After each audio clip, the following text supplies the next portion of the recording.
안녕하세요. 저는 남편과 함께 꽃집 겸 화원을 운영하고 있는 57살인 아줌마입니다. 아니, 어느덧 아줌마가 아니라 할머니네요. 딸이 얼마 전 손녀를 만나게 해주었으니까요. 항상 사연을 듣기만 하다가 최근 저에게도 조금은 신기하고 놀라운 일이 일어나게 돼서 이렇게 이야기를 보내보게 됩니다. 저는 옛날부터 항상 집에서 전업주부로서 살아왔습니다. 남편은 오래도록 공무원이었고요. 남편 혼자 일하고 공무원 월급으로 살림을 한다는 게 그리 여유로운 일만은 아니었지만 딸아이가 워낙에 착하고 순하게 자라주었고 좋은 대학에 가서 일찍 취직하고 번듯하게 자리 잡은 다음 크게 손 벌리지 않고 결혼까지 해주었기 때문에 저희도 힘들지 않게 노후를 맞이할 수 있었죠. 남편이 퇴직하고 연금을 받으며 현재는 어느 정도 여유롭게 노후를 즐기고 있습니다. 저는 평생 청소나 집안일 그리고 화분 키우기 정도만 해온 전업주부였기 때문에 남편이 퇴직한 후에도 크게 심심하거나 몸이 근질근질하지 않았지만 남편은 근면성실한 타입의 전형적인 공무원이었기 때문에 갑작스럽게 할 일이 없어졌다는 것에 매우 심심해했습니다.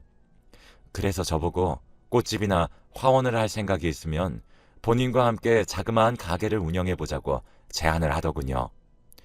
저야 화분 키우는 것에는 자신이 있었기 때문에 좋다고 했습니다. 옛날부터 남들이 다 죽인 식물도 제가 며칠 키워주면 금세 싱싱해지곤 하였습니다. 화원을 운영한다는 것은 제게 아주 잘 맞는 일이 될 것이었기에 제가 마다할 이유는 없었습니다. 주말이 오면 남편과 함께 묘목시장에 가서 잘 자랄 것 같은 건강해 보이는 묘목들을 가져오는 것도 일상의 소소한 행복이었어요. 주말에는 근처 사는 딸 가족도 저희 집에 와서 식사를 하고 예쁜 식물들을 몇 개 가져가기도 했습니다. 그런 소소하지만 행복한 일상들이 반복된다는 것이 제게는 마냥 큰 행복이었습니다. 그러던 어느 날부터 이상한 일이 일어나기 시작했습니다. 햇빛을 받아야 하는 묘목들을 항상 길거리에 내놓곤 했는데 그것들 중 한두 개가 사라지기 시작하는 일이었어요. 처음 한두 번은 착각이려니 했지만 반복되니 정말 수상하였습니다. 하루는 딸 가족이 찾아왔길래 그 이야기를 해주었습니다. 요즘 들어 누가 묘목들을 훔쳐가는 것 같다고 도통 수상하다고 이야기해 주었어요.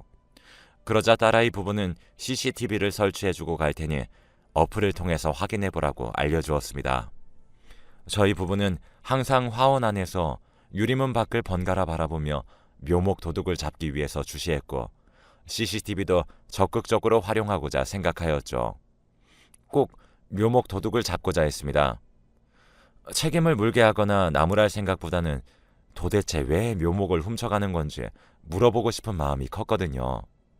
사실 하나하나 제게는 자식처럼 소중한 아이들이었기 때문에 단순히 가벼운 목적으로 묘목을 가져가거나 함부로 묘목에 장난질을 한 거라면 그러면 안 된다고 이야기해주고자 했습니다. 그러던 어느 날 남편이 호들갑을 떨며 묘목 도둑이 나타난 것 같다고 저를 불렀고 저희 둘은 숨죽이며 가게 안에서 밖을 바라보며 무슨 일이 일어나는지 살펴보았습니다. 그런데 저희가 본 풍경은 조금 놀라웠습니다. 초등학생으로 보이는 두 아이가 한참을 서서 신중하게 묘목들을 구경하더니 주위를 힐끔 둘러보면서 하나씩 들고 몰래 달아나는 것이 아니겠습니까? 저희 부부는 너무 당황스러웠지만 두 아이를 잡지 못하고 그냥 도망가도록 내버려 두었습니다. 조그마한 아이 두 명이라 어떻게 해야 할지 모르겠더군요. 하지만 다음에 또 이런 일이 반복된다면 그때 남편과 함께 아이들을 잡아 물어보자고 합의를 보았습니다. 그런 일이 있고 며칠이 지나서 두 아이는 또 등장하였습니다. 이번에도 저번과 같이 묘목들을 한참 구경하다가 고르려고 하였습니다. 들고 달아나려던 찰나 저희 부부가 나서서 두 아이를 잡았습니다. 화원 안으로 들어오라고 했고 작은 공간 안에 앉혀서 이런저런 질문들을 던졌습니다. 이야기를 들어보니 사정이 조금 딱하더군요. 아빠는 어릴 적 돌아가셔서 기억이 나지 않고 엄마와 셋이서 살고 있다고 했습니다. 처음에 두 아이가 친구 사이인 줄 알고 그 나이 때 또래들의 장난으로 묘목을 가져가는 것인 줄 알았는데 둘은 가족이었죠. 형 동생 사이였고요. 엄마가 조금 아프신데 책에서 식물이 공기를 정화시켜줘서 환자들에게 좋다는 내용을 읽었다고 했습니다. 길거리에 놓여져 있는 화분들이 버려진 건지 파는 건지 가져가도 되는 건지 헷갈렸지만 왠지 가져가면 안 될 것만 같았다고 했습니다. 그래서 몰래 가져갔다고 했고 도둑질인 것도 알고 있다고 인정했습니다. 순순히 잘못을 인정하면서 풀이 죽어 있는 모습이 거짓말을 하는 것 같진 않더군요. 거짓말을 하지 않고 솔직하게 말해줬기 때문에 정말 공기를 정화시켜주는 데 도움을 주는 화분 하나를 선물로 주겠다고 이야기했습니다. 대신 우리를 찾아와 솔직히 이야기하면 얼마든지 화분을 그냥 줄 수 있으니 몰래 도둑질하는 행동은 다시는 하지 말라고 일러주었죠.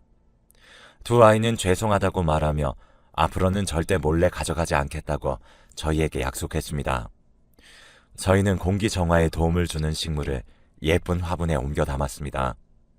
무게가 조금 나가 남편 차에 싣고 집까지 배달해 주겠다고 이야기했습니다. 두 아이의 집은 화원에서 그리 멀리 떨어지지 않은 빌라촌에 위치해 있었습니다. 차 타고 가면서도 이런저런 이야기들을 주고받았습니다.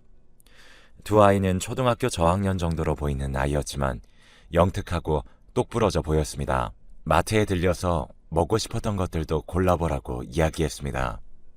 이렇게 알게 된 것도 인연인데 맛있는 것 정도야 사줄 수 있다고 이야기했습니다.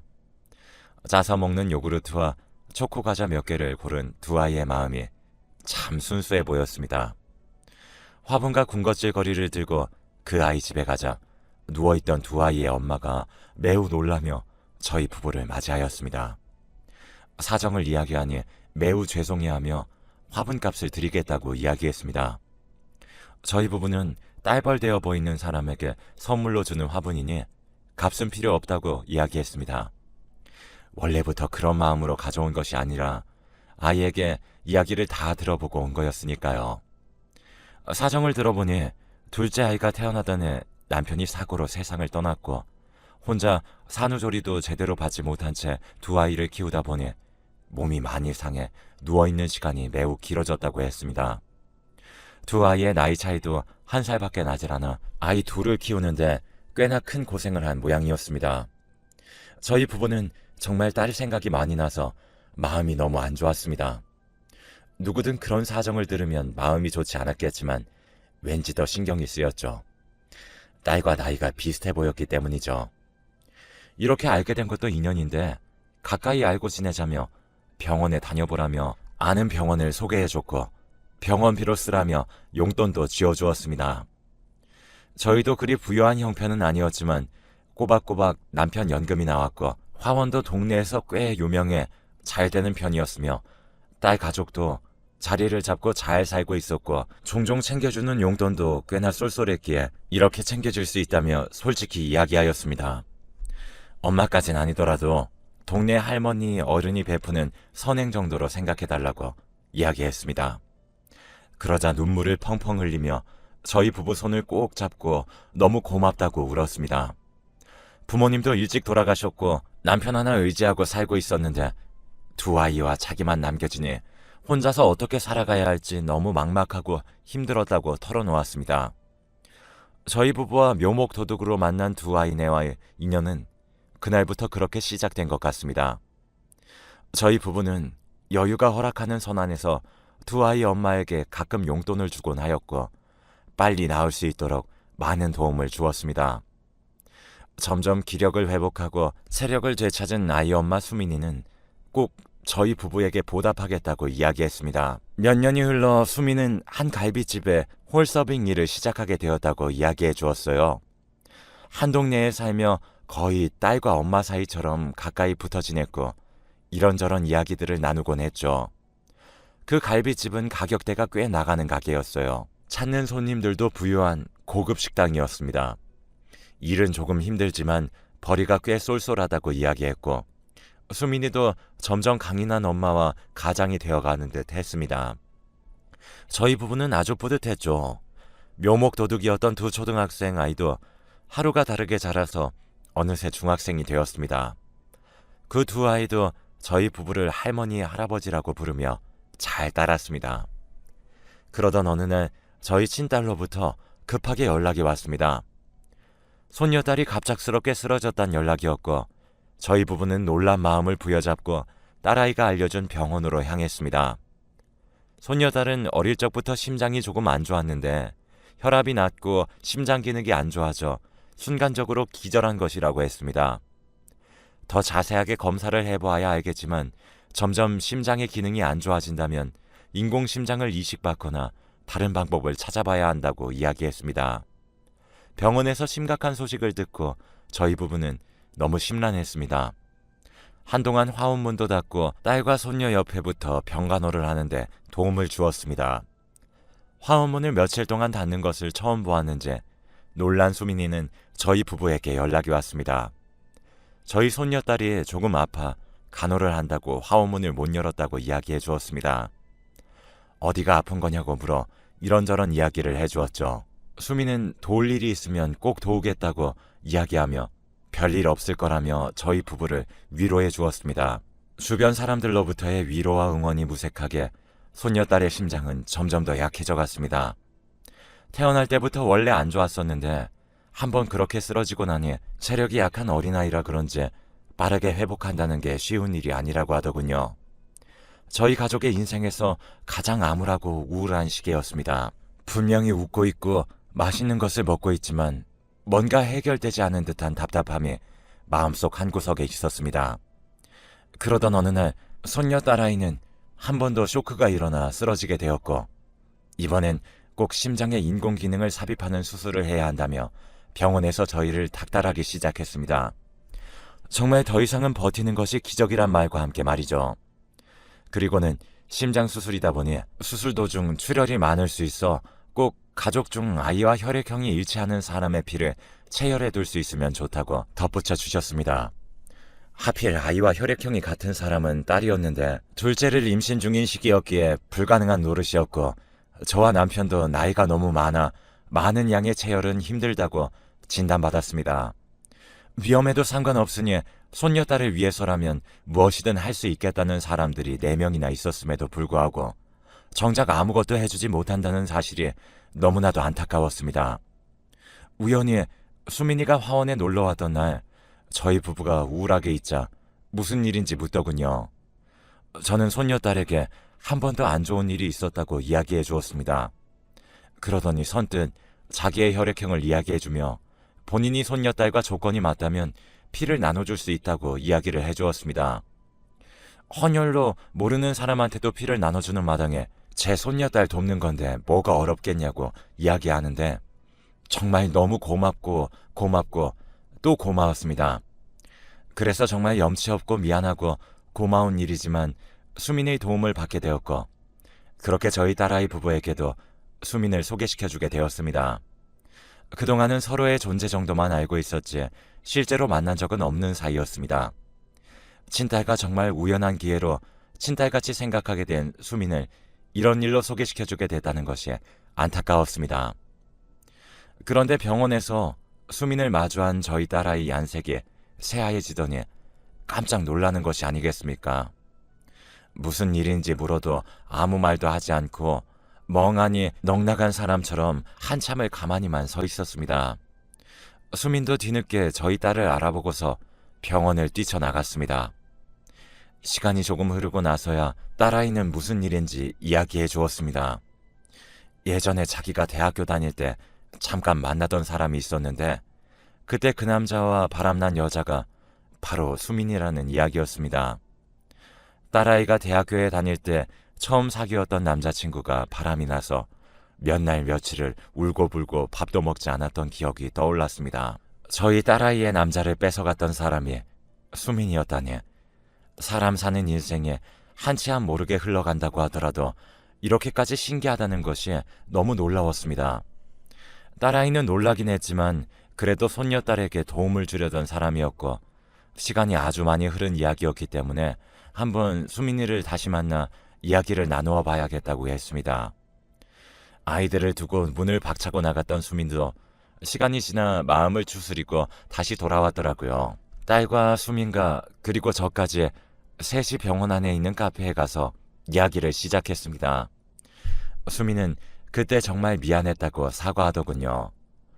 부모님을 일찍 떠나보내고 의지할 곳이 없이 자라오다가 본인을 좋아해주는 사람이 나타나니 처음 느껴보는 행복이었고, 나중에서야 여자친구가 있던 사람인 줄 알고 많이 실망하고 절망했다고 했습니다. 그렇지만 이미 조금 오랜 기간 만나오던 사람이었고, 그때 마음을 줘버렸던 때였기 때문에 헤어지고 온다는 말을 믿었다고 했습니다. 그리고는 본인과 아이를 두고 세상을 떠났다던 그 남편이 그 사람이라며 여러 사람들을 힘들게 했던 벌을 받은 것일지도 모르겠다고 펑펑 울며 이야기를 했습니다. 수민의 진심 어린 반성과 사과에 저희 딸아이 마음도 많이 풀려 보였고, 오히려 같이 눈물을 흘리며 수민의 이야기에 안타까워했습니다. 굳이 잘못이 있다면 바람을 핀 그 남자였는데 잘 살지도 못하고 그렇게 가버렸다니 더 마음이 안 좋다며 딸아이는 안타까워했고, 또 지난 일이니 더 이상 우리가 마음 쓰지 말자고 이야기했습니다. 수민도 좋은 마음으로 제 손녀딸을 돕고 싶다고 이야기했고, 모든 상황들이 다행히도 잘 풀리게 되었습니다. 시간이 흘러 손녀딸의 수술 날이 되었고, 정말 하늘에 감사하게도 손녀딸의 수술은 성공적으로 끝날 수 있었습니다. 수민의 도움으로 수술 중에 과다출혈도 넘길 수 있었고요. 집안의 안 좋은 일들은 다 끝난 것 같았습니다. 저희 딸아이는 무사히 예쁜 둘째 손녀딸을 출산했습니다. 저는 딸아이를 옆에서 돌봐주고 산후조리를 해주기 위해서 잠시 화원을 쉬며 딸아이 내에 가 있었습니다. 둘째 손녀딸도 돌봐줄 겸 딸아이 내 오래 머물게 됐고, 수민과 딸도 얼굴을 트고 친분을 쌓고 있는 중이었기 때문에 수민이와 묘목도둑이었지만 지금은 훌쩍 큰 두 아이를 자주 딸아이네 초대해서 같이 식사를 하곤 했습니다. 사위는 가정적인 편이었고, 둘째 딸을 자랑하기 위해 퇴근하면서 종종 동료들을 데리고 와서 딸 얼굴을 보여주곤 했습니다. 그러던 어느 날 수민네 식구 3명을 불러 함께 저녁 식사를 하려던 날이었습니다. 원래 퇴근하고 직장 동료들과 회식을 한다던 사위도 빨리 딸이 보고 싶다며 일찍 들어온다고 했기에 저녁을 먹으려다가 말고 조금 기다리고 있었습니다. 그날도 갑작스럽게 사위가 직장 동료를 데리고 집에 왔었습니다. 둘째 딸 얼굴만 보고 간다고 했으니 자기 직장 동료는 전혀 신경 쓰지 않아도 된다고는 했지만 밥상이 차려져 있기도 했고, 집까지 온 사람을 그냥 돌려보내긴 조금 그랬기 때문에 저녁을 먹고 가라고 했습니다. 조금 낯선 조합이긴 했지만 저희 부부와 딸아이네 부부, 그리고 사위의 직장 동료와 수민이네 세 식구까지 함께 식사를 했습니다. 명절처럼 큰 상 2개를 이어 붙여놓고 밥을 먹기 시작했습니다. 그때 사위의 직장 동료가 참으로 싹싹하게 사람 좋아 보이길래 수민이에게 이어주고자 사위에게 다리 좀 놓아달라고 했습니다. 수민은 애 둘 달린 아줌마가 무슨 소개냐며 됐다고 손살에 쳤지만 내심 싫지 않은 눈치였습니다. 며칠 딸네 집에서 있다가 이제 화원도 돌봐야 했기에 저는 다시 화원을 오픈했습니다. 딸도 출산 후 어느 정도 기력을 회복한 상태였기 때문에 저도 화원 일에 집중하던 때였습니다. 어느 날 갑자기 수민이가 화원으로 찾아와서 그때 같이 식사를 하며 우리 사위가 데리고 왔었던 직장 동료를 기억하냐고 말하는 게 아니겠습니까? 수줍게 그 이야기를 꺼내는 표정만 보고도 왠지 무슨 말을 할 것 같은지 알 것 같았죠. 그 이후 사위가 연결을 해주어 연락을 주고받고 있고, 몇 번 만남을 거듭해 오다가 진지하게 만남을 시작하게 됐다고 했습니다. 그 직장 동료도 사실 아이는 없지만 한번 결혼을 했다가 돌싱이 됐기 때문에 이혼이나 사별이 전혀 흠이라고 생각하지 않는다고 했다고 하네요. 그런 점에서도 가치관이 잘 맞았고, 무엇보다도 이야기가 잘 통한다고 했습니다. 두 아이도 그 사람을 잘 따르는 점에 마음이 많이 열렸다고 했습니다.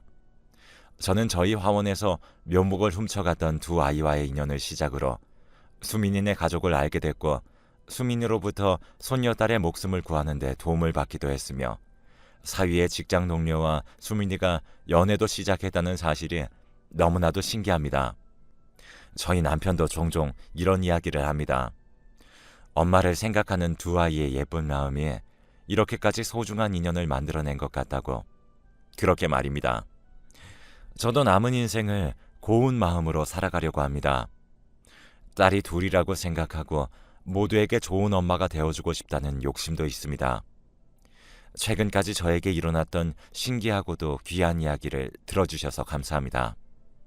여러분들에게도